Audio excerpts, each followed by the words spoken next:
Hi guys, welcome to today's video. Itel has released a new phone. So some of you may be wondering, who is Itel and what's their new phone? Well, let's get into the video right away.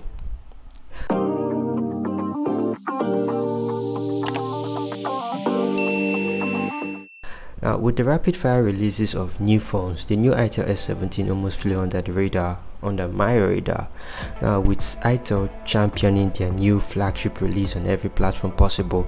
I'm sure people are keen to know if this is going to be a worthwhile purchase. Some other people are wondering, who is Itel? Well, brief backstory before we get into the phone itself.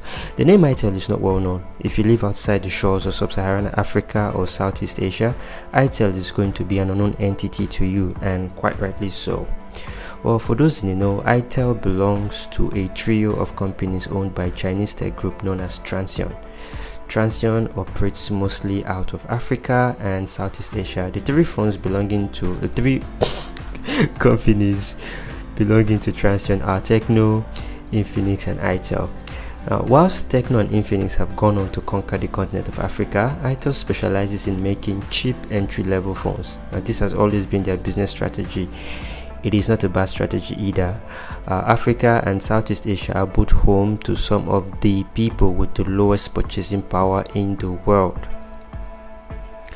So there's definitely a market for cheap phones in these regions, especially with the spread of internet, digitalization and rapid globalization.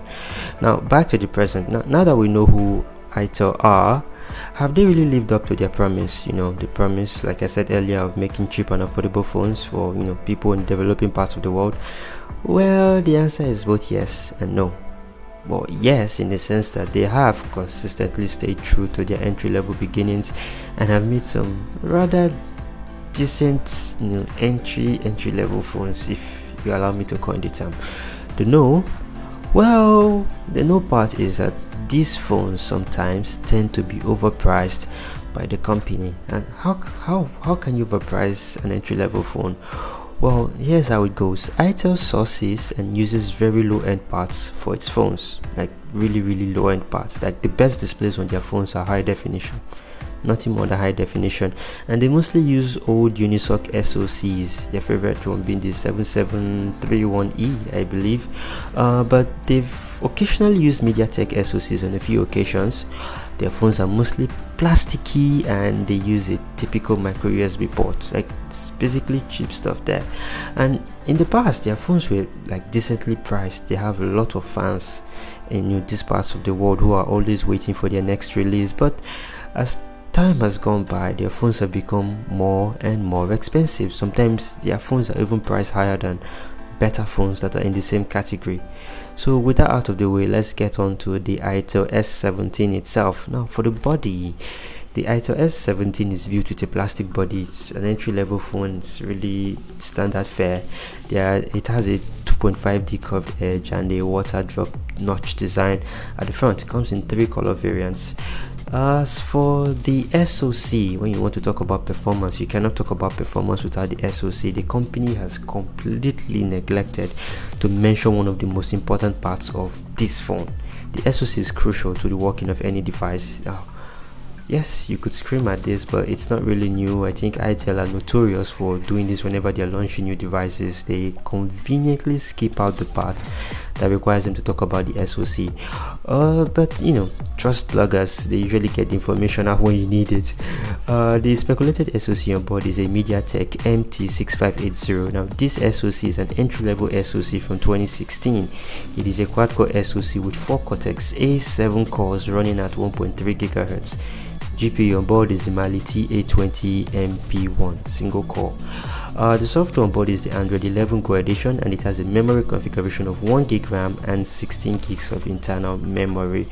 For the display, you have a big 6.6 high definition LCD display.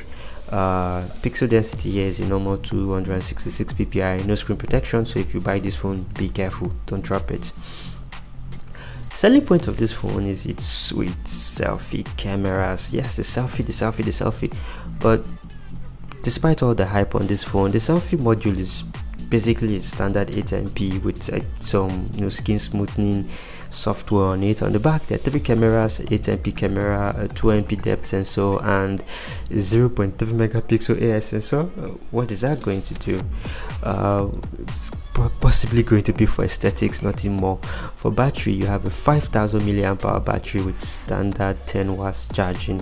Then for connectivity, the SoC on board is old, so this phone is only going to support 3G. There's also going to be Bluetooth, Wi-Fi, GPS, and FM radio. Like I said earlier, port for connectivity is a micro USB port, and there is a 3.5mm jack for headphones. As for the price of this phone is 45,000 naira, or $110 in equivalent. For this phone, personally, if you look at the phone, it's a fine design. Like, it really looks nice and with all the fancy advertising.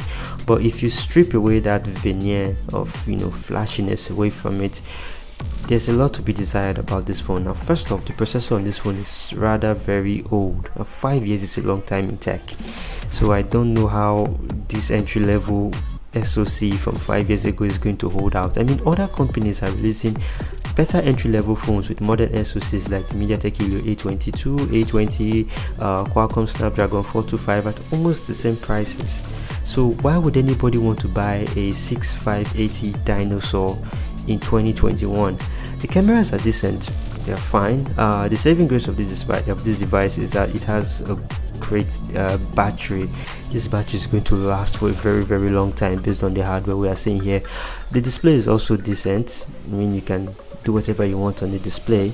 So my final verdict is, if you're looking for a secondary device for yourself, something for calls, communication, this will do you fine. Little social media on the side. But if you want anything more, you're going to have to look elsewhere.